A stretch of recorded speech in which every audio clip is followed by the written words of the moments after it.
Hello aspirants, my name is Drishti Jain and I welcome you to the series of घटना सूत्र। मैं सबसे पहले अपना एक्सपीरियंस शेयर करती हूँ। मैं और मेरी यूपीएससी की दोस्ती काफ़ी पुरानी है। मैंने 3 सीएसई के मेंस और 2 फॉरेस्ट के मेंस और 2 इंटरव्यू दिए हुए हैं यूपीएससी में। मैं इस घटना सूत्र सीरीज़ में अपना पूरा एक्सपीरियंस आपके साथ शेयर करने की कोशिश करूँगी और किस तरीके से किस चीज़ को पढ़ा और याद किया जा सकता है, क्योंकि यूपीएससी में पढ़ाई तो सभी करते हैं लेकिन सही तरीके से और सही गाइडेंस के साथ पढ़ाई करना सबसे ज़्यादा इम्पॉर्टेंट है। इस वीडियो में हम PT 365 डिस्कस करेंगे जो कि काफ़ी क्रिस्प और कॉम्प्रिहेंसिव होगा, जो प्रीलिम्स के लिए इनफ और सफिशेंट होगा। मेरी कोशिश रहेगी कि बहुत ही कम समय में आपका ज़्यादा से ज़्यादा करंट अफेयर्स बहुत अच्छी तरीके से रिवाइज हो जाए। एंड सबसे इम्पॉर्टेंट चीज़ हम साथ ही ट्राई करेंगे कि उसका स्टैटिक से लिंकेज और लास्ट 10 ईयर्स के प्रीवियस ईयर क्वेश्चन डिस्कस करेंगे।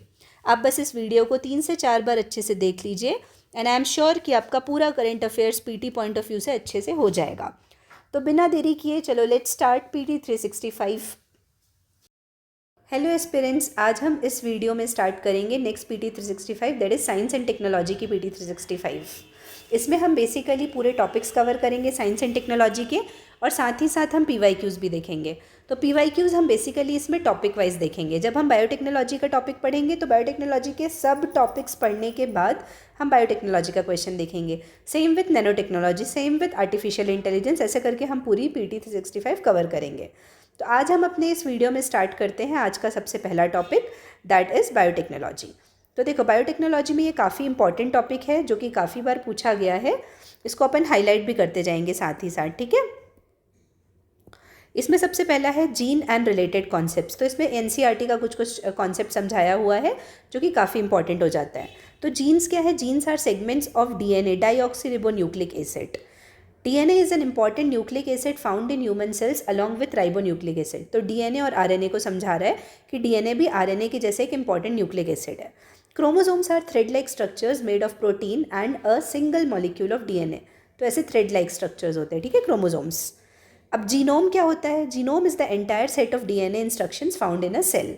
तो जो भी डीएनए इंस्ट्रक्शंस होता है उसको हम जीनोम बोलते हैं। अब कंपैरिजन बिटवीन डीएनए और आरएनए तो हम सबसे पहले पैरामीटर देखेंगे, स्ट्रक्चर। तो डी से डीऑक्सीरिबो है ना, तो डबल स्ट्रैंडेड है। फिर आरएनए इज सिंगल स्ट्रैंडेड। इसमें नाइट्रोजनस बेस क्या होता है? ATGC। इसमें क्या होता है? यू के जगह यहाँ पे ATGC था ना, तो यहाँ पे यूरेसिल रहता है इन प्लेस ऑफ थाइमाइन। जहाँ पे T है ना, तो उसके जगह AUGC रहता है। फंक्शन क्या है? ये जेनेटिक इन्फॉर्मेशन को स्टोर करता है और ये क्या करता है? Regulate gene expression and place की रोल इन प्रोटीन सिंथेसिस। अब जीनोम एडिटिंग क्या होती है, जिसको हम जीन एडिटिंग भी बोलते हैं। enable scientists to change an organism's DNA sequence leading to changes in physical traits like eye color and disease risk. uses site directed nucleases। तो ये site directed nucleases है, वो ये चीज़ को यूज़ करता है to make changes that may either be a small detection or substitution or the addition of several nucleotides. SDN refers to the practice of cleaving DNA strands to effect the subsequent genome editing। तो अब SDN क्या होता है? जैसे ये DNA है, ठीक है, ये DNA, तो इसको कहाँ से कट करना है और क्या चीज़ इंसर्ट करना है, तो ये चीज़ बताती है SDN। अब कौन कौन सी जीन एडिटिंग टेक्नोलॉजी हमारे पास अभी प्रिवलेंट है? तो उसमें है CRISPR-Cas9। तो CRISPR-Cas9 का CRISPR का फुल फॉर्म है clustered regularly interspaced short palindromic repeats. फिर है जिंक फिंगर न्यूक्लिएजेस। फिर नेक्स्ट है transcription activator like effector nucleases, टालिन्स। अब जीनोम एडिटिंग, अब इसमें देखो क्वेश्चन कैसे आएंगे कि which of the following is a gene editing technology. तो आ जाएगा ZFN आ जाएगा, टालिन्स आ जाएगा और CRISPR-Cas9 आ जाएगा। तो इसमें आपको बताना है कौन सा है कौन सा नहीं है। फिर अब genome editing. Genome editing is different from genetic engineering in that sense that genome editing does not involve the introduction of foreign genetic material called transgene and the later does। तो अब क्या बोल रहा है कि जीन एडिटिंग में ना, देखो हम सिर्फ एडिट कर रहे हैं, तो it does not involve introduction of foreign genetic material. लेकिन जब जेनेटिक इंजीनियरिंग करते हैं तो एक फॉरेन जेनेटिक मटेरियल ऐड या सब्ट्रैक्ट होता है। अब CRISPR-Cas9 क्या होता है? It changes the genetic code और edits DNA at particular location. जैसे ये डीएनए है ना, तो अब इस लोकेशन पे डीएनए को एडिट करना है तो हम क्या यूज़ करेंगे? CRISPR। ये CRISPR-Cas9 ना बेसिकली कैंची और सेलोटेप टाइप का है। अब इसकी वर्किंग क्या है? Works as cut and paste mechanism on DNA strands Genetic codes that need to be changed are identified. Cas9 protein is used as a pair of molecular scissors. तो Cas9 क्या है? Scissor है. To cut off a part from strand, allowing modifications to the genome. अब genome sequencing क्या होती है? Determines the exact order of base pairs in an individual's DNA strand. अब देखो जैसे ये DNA strand है, तो यहाँ पे कौन सा बेस पेयर है, यहाँ पे कौन सा है, यहाँ पे कौन सा है, यहाँ पे कौन सा है, यहाँ पे कौन सा है, तो ये क्या होता है? यूनिक होता है. ठीक है, तो यूनिक इंडिविजुअल में हर किसी में यूनिक होता है. अब एप्लीकेशंस ऑफ जीनोम सीक्वेंसिंग, तो ये बहुत ईजी है. Predictive diagnosis and personalised health care, paternity testing, agriculture में identifying traits for high yield, disease resistance and climate resilience.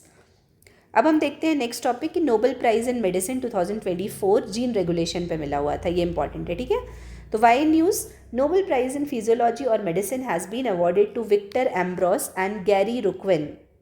इनको मिला है for the discovery of micro RNA and its role in post transcriptional gene regulation. Discovery of Victor Ambros and Gary Ruckwin.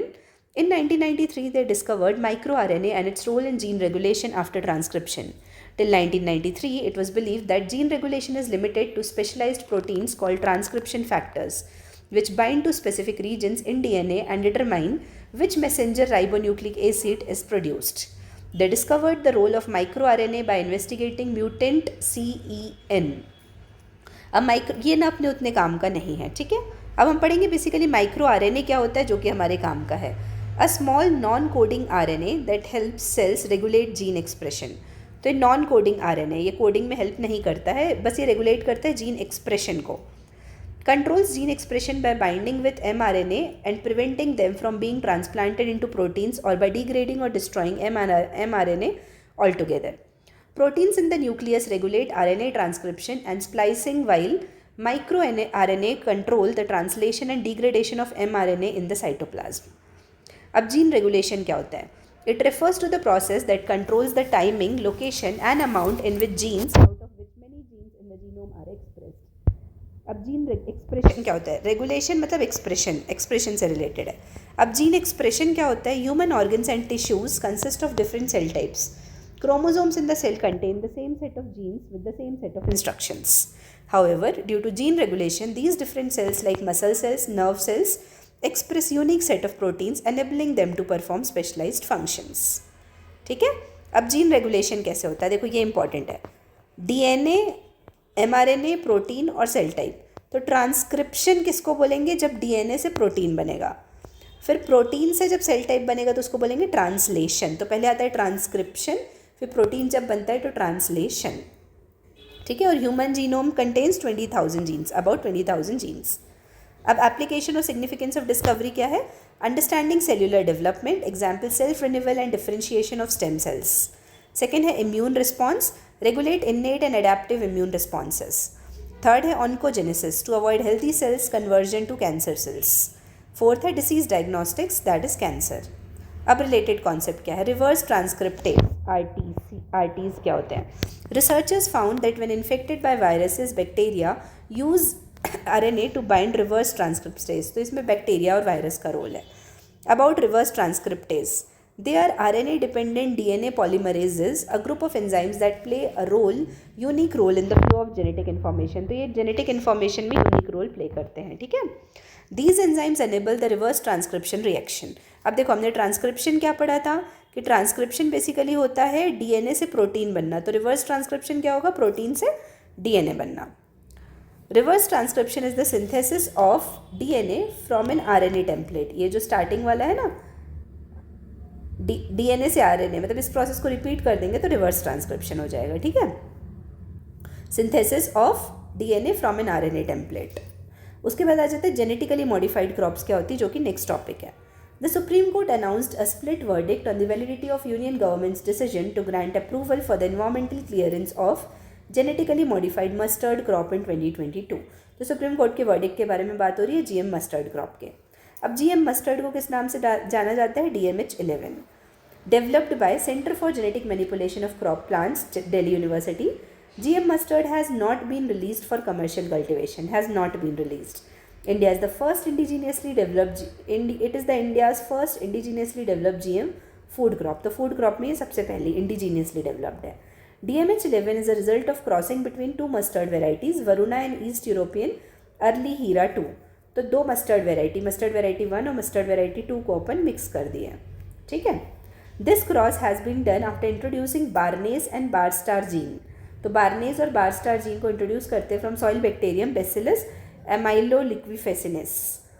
अब other GM crops के बारे में अपन पढ़ते हैं, तो बीटी कॉटन क्या होती है? First non food and only approved GM crop in 2002 for commercial cultivation, तो ये फर्स्ट नॉन फूड क्रॉप है और अभी तक सिर्फ यही अप्रूव हुई है कमर्शियल कल्टिवेशन के लिए। It was introduced to protect against the wide spread infestation of bollworms, तो क्यों लाई गई थी ये बॉलवॉर्म्स, जो पिंक बॉलवॉर्म है ना, उनसे बचने के लिए। नेक्स्ट है बीटी ब्रिंजल, ये 2009 में लाई गई थी। BT brinjal was cleared by GEAC for commercial cultivation, लेकिन उसको फिर होल्ड में मोरेटोरियम में डाल दिया गया था।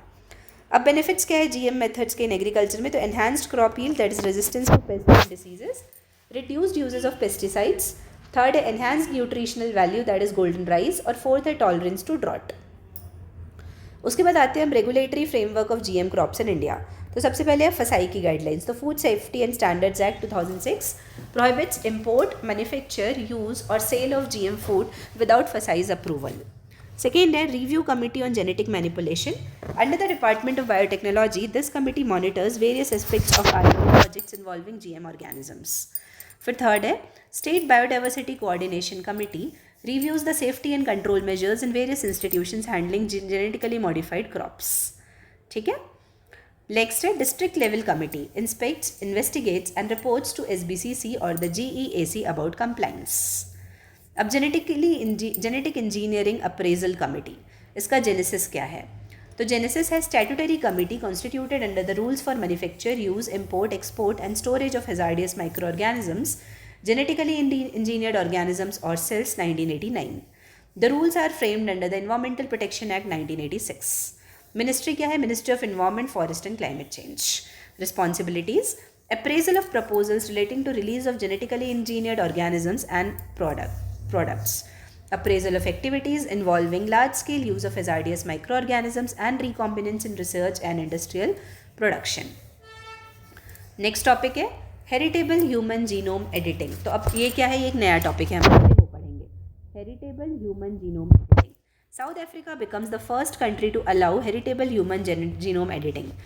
अब ये होता क्या है? Unlike somatic cell editing which affects only individuals, heritable human genome editing introduces changes in germline cells, that is sperm, eggs or embryos, enabling these alterations to be inherited by offspring.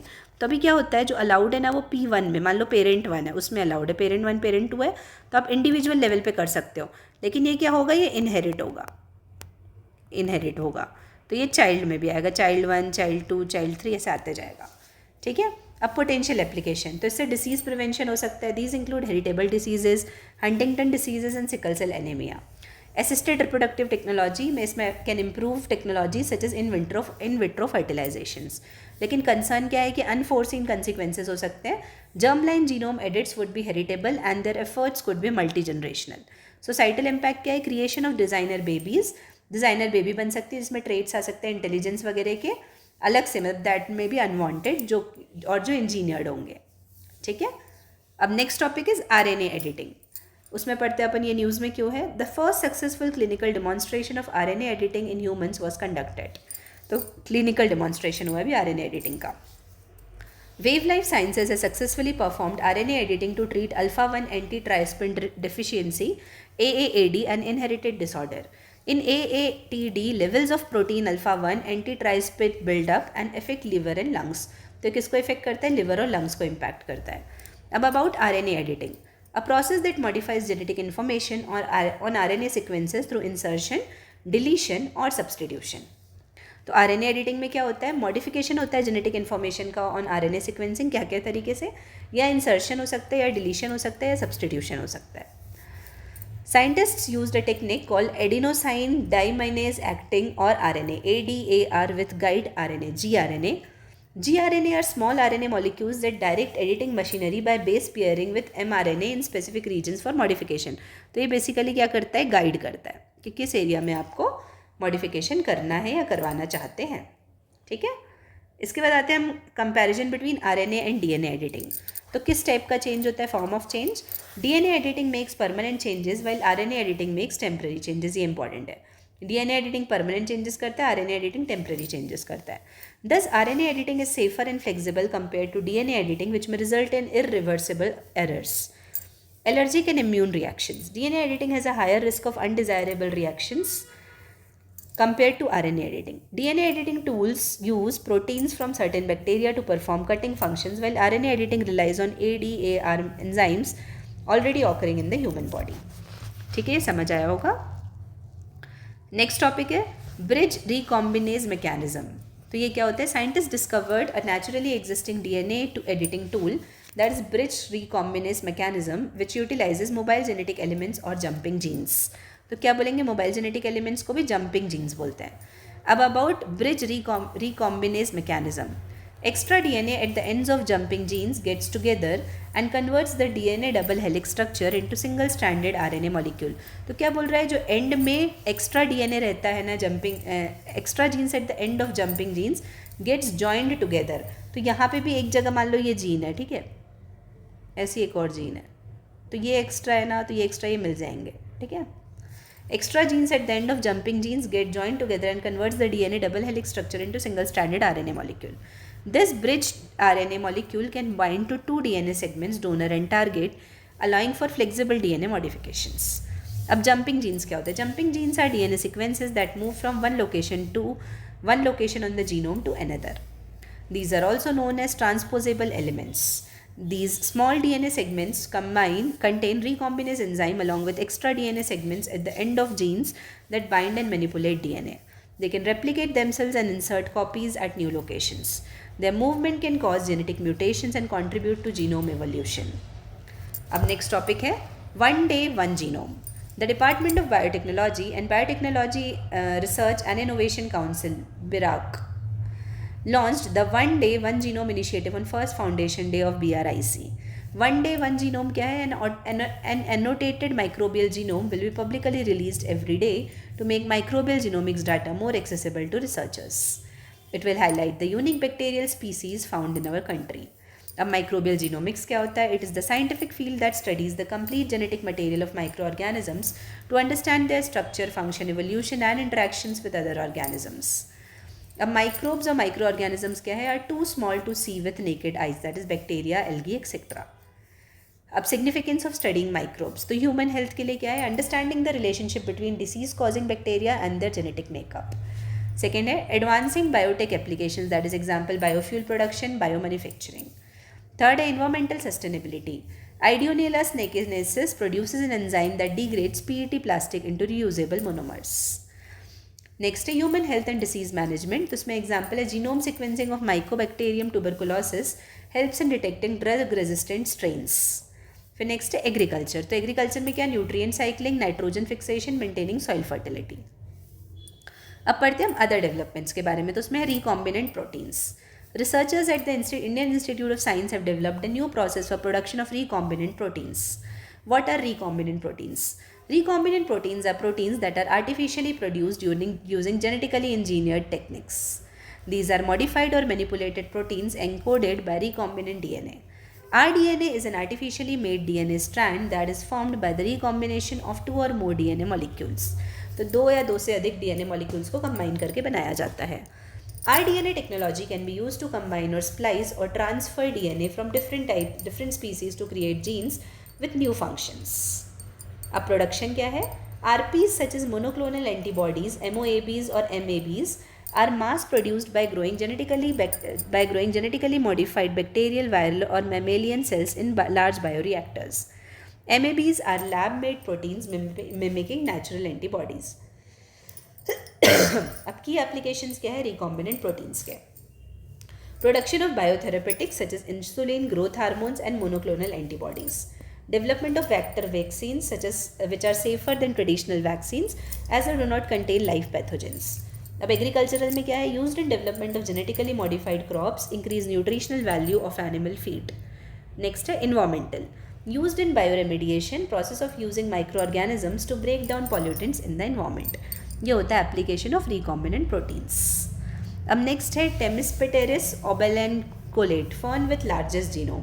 तो एक fern है जिसमें बहुत बड़ा मतलब largest genome मिला है. The new research shows that a species of fog fern has the largest genome. अब इसमें क्या है, it contains 160 million base pair, the unit that makes up a strand of DNA, outstripping the human genome by more than 50 times. Belongs to the primordial group of plants that evolved long before dinosaurs set foot on Earth. ये काम का नहीं है ज़्यादा, ठीक है. अब DNA repair क्या होता है? Recently scientists have discovered a new target for cancer treatment which is used by cancer cells to regulate DNA repair during cell division. Cancer cells use enzyme TDP1, triacylol DNA phosphodiesterase, to repair DNA damage caused by chemotherapy drugs like camptothecin, leading to treatment resistance. DDP1 is an important enzyme in humans that plays a crucial role in DNA repair by evolving damaged DNA bases. अब DNA repair होता क्या है?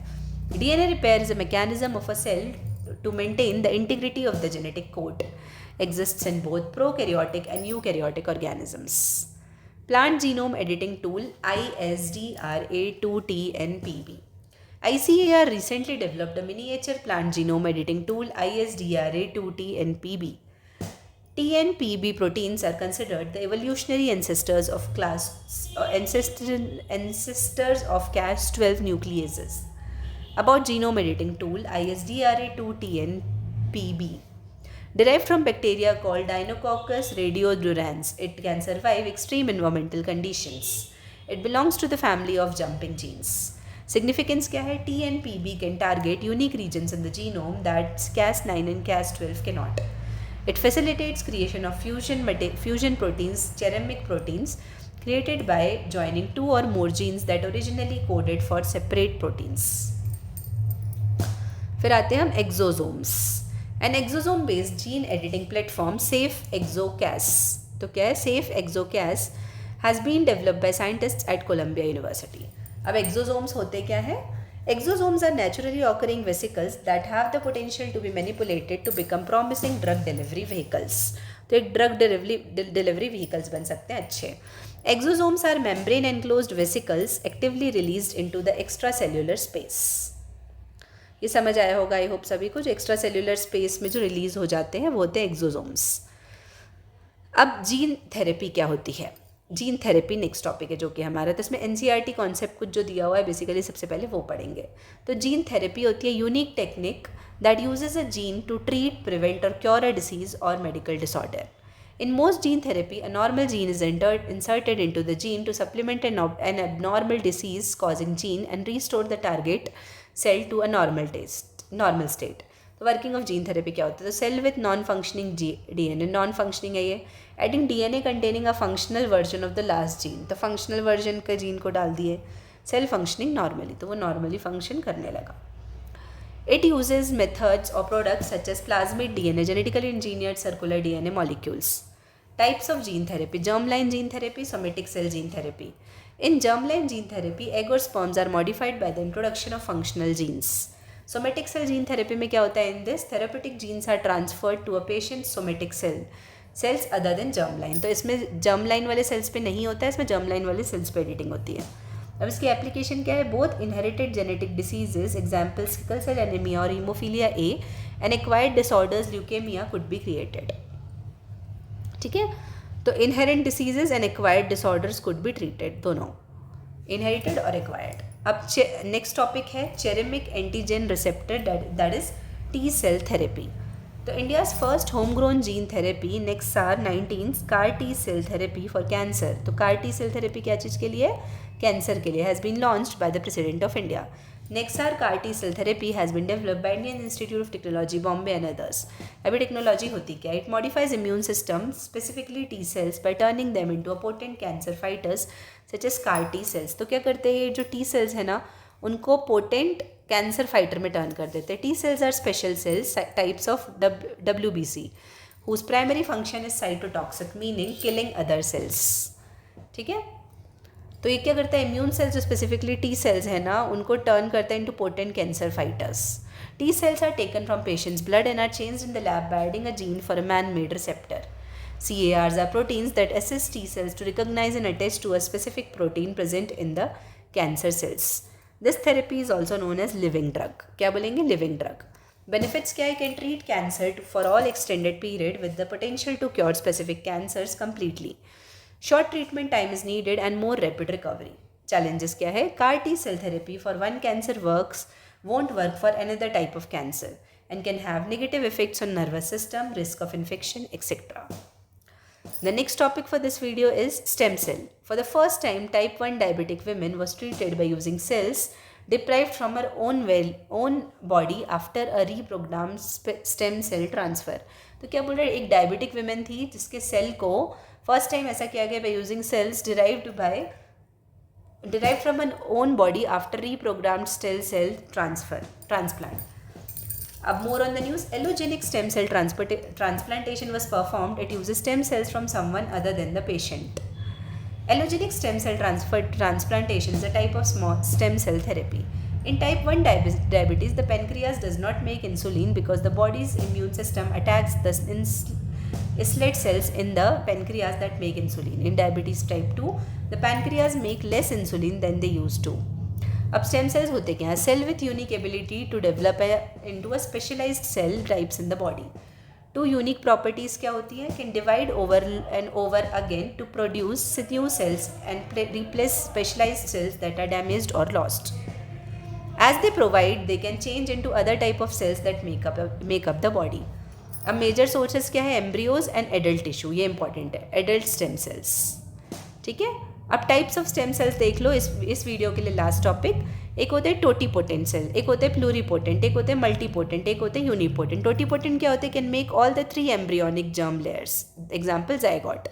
Pluripotent जो बहुत अलग अलग type के sales बना सकते हैं, multiple lineages from all 3 embryonic germ layers, embryonic stem cells हो गए.